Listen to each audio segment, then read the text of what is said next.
Welcome back to the Mind and Money podcast. My name is Val Stratford. I am a financial planner. And I'm Sherry, a financial coach. And today we're going to share some personal stories about the things we fucked up with our finances.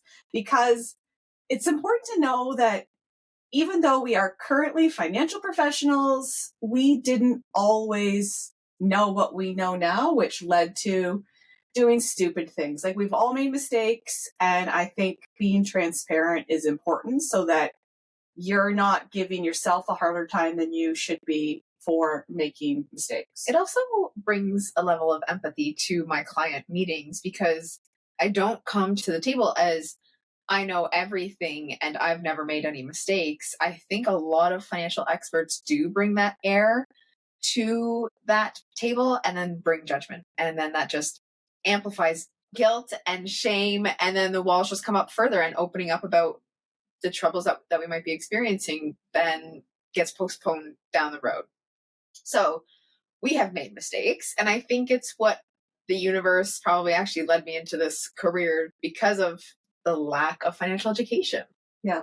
And I think it's common for a lot of people. Like, there's different areas starting to add financial education into like high school curriculums. Mm-hmm. It's still going to be very limited. So if you're not learning the ins and outs of finances and how to set yourself up for long-term success financially from your loved ones and the adults that are around you growing up, then you step into adulthood without knowing. And that figuring it out as you go was definitely a place that I feel like I lived in for a long time.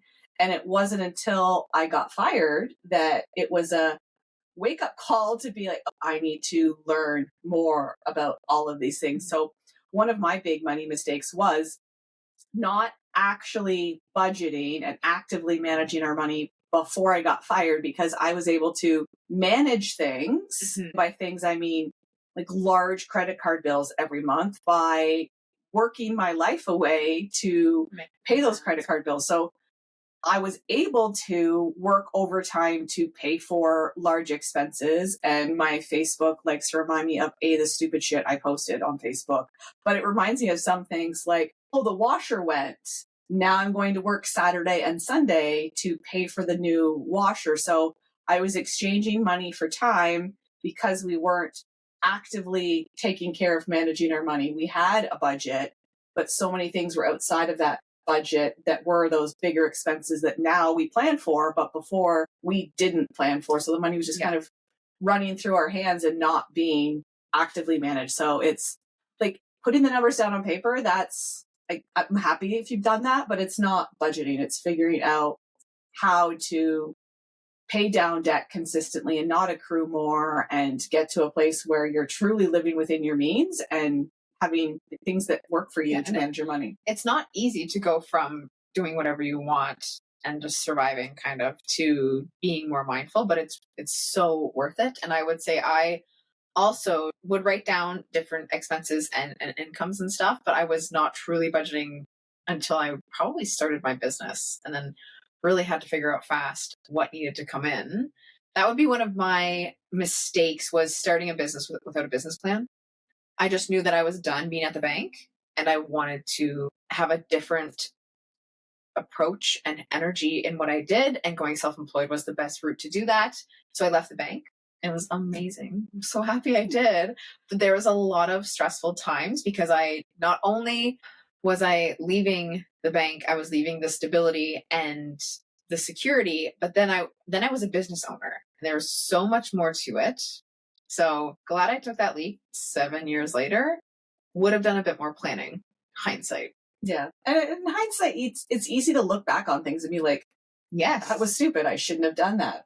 Or I should have done that. We don't have that information currently. So we just do the best that we can with the information that we have. And if it doesn't work out, we figure out how to not let it happen again. So that leads me into something I haven't done in a long time, but in my younger years, when we were first homeowners, buying furniture on credit, and even before we were homeowners. So I lived with my parents, and then we purchased the home and moved into the home. And I bought so much with the store credit card. Like, they saw me coming, and it was a monthly payment for a couch, a monthly payment for a bed. And with the couch also came a free TV. And Like all of these marketing ploys, they saw me coming, they got my number, Like, and we've got you, girl. like multiple monthly payments for furniture. So like a bed, a dresser, an end tape, like all of the things purchased on credit with monthly payments before I even considered that you could like save up and buy things. And half the stuff I didn't even need because I just had one room at my parents' house and I thought I needed,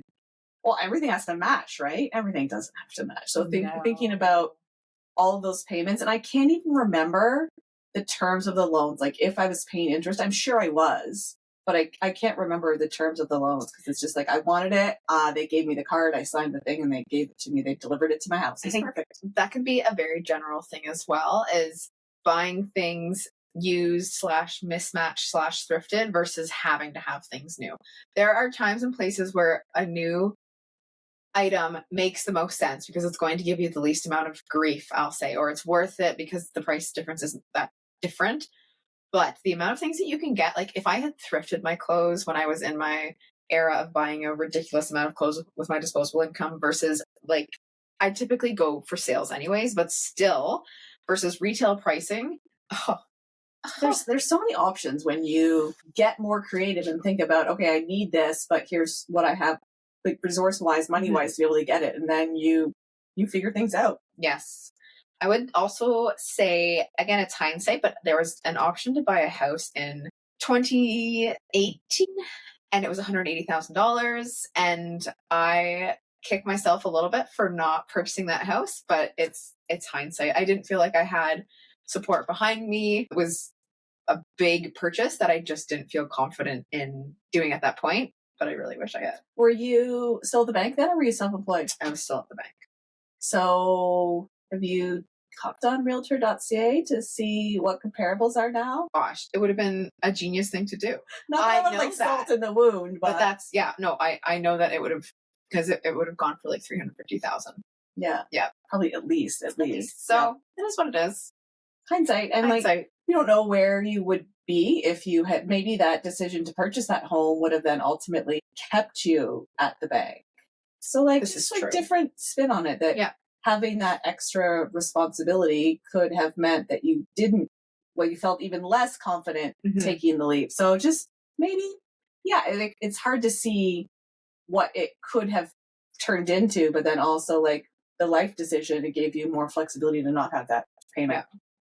So, and I talked about this in a previous episode, but not saving any money when I was younger, not a penny, not 2 nickels to rub together. I worked a lot and I spent every single dollar that came into my bank account. I saved nothing. I spent like hundreds of dollars on jeans. Yes. And food for friends who didn't have jobs, and just, it was truly all disposable income, and I disposed of it all. I have that on mine too. Spending an absurd amount of money on clothes and food when I didn't have to pay for groceries. I was still living at home. I should have really utilized my situation, but in the moment, instant gratification, wanted it, saw it, had the money, got it.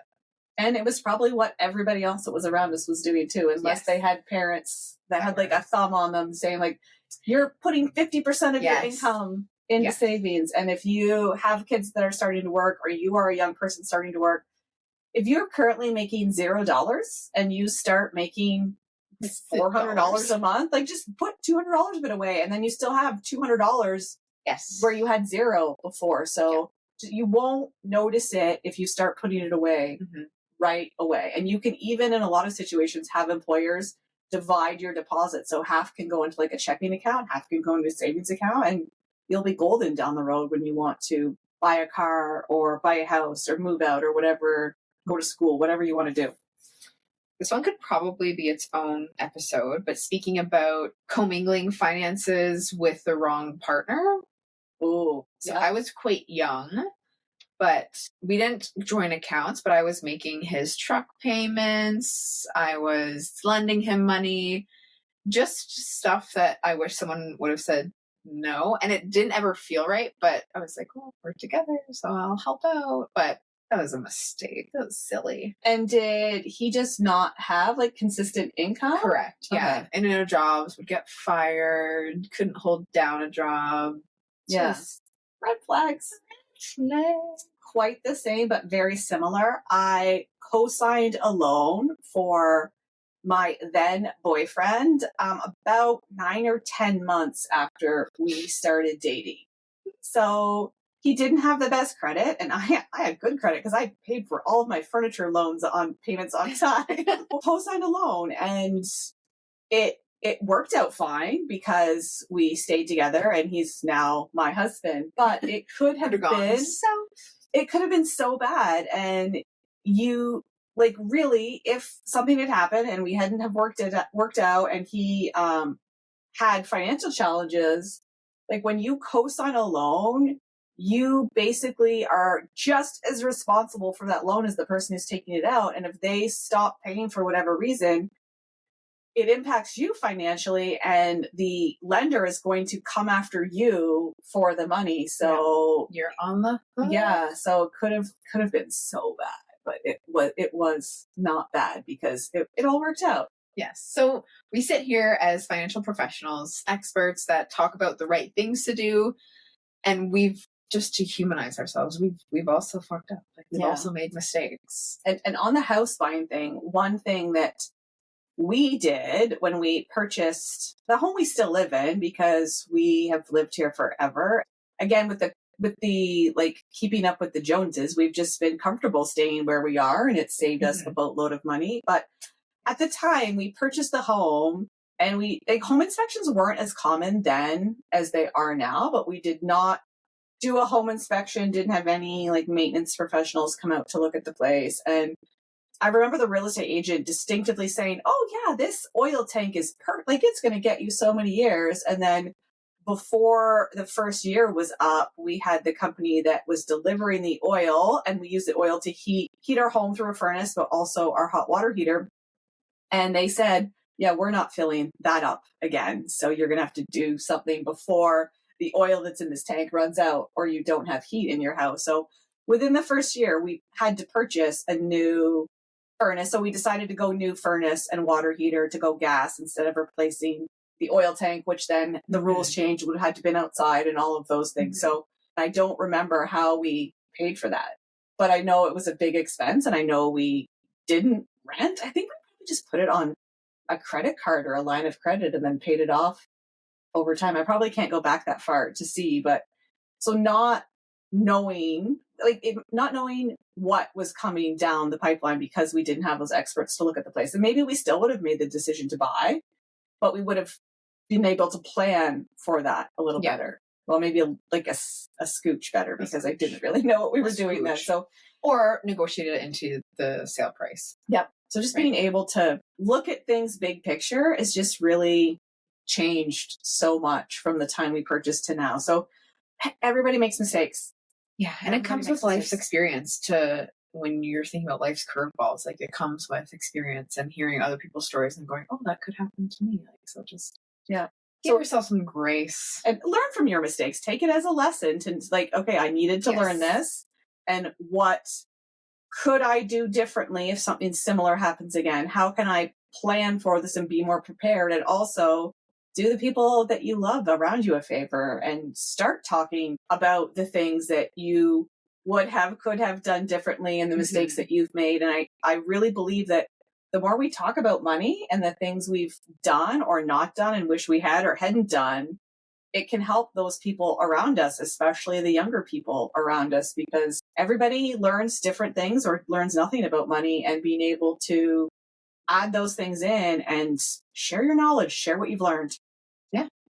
So cheers to your money mistakes, not making them again, and sharing that knowledge so that the people around you don't make them. And we're glad you've been here. We would love to hear any comments about your money mistakes and the lessons you've learned from them in the comments, or you can shoot us a message on social media. But we are glad that you've been here, and thanks for listening to the Mind of Money podcast, and we will see you next time.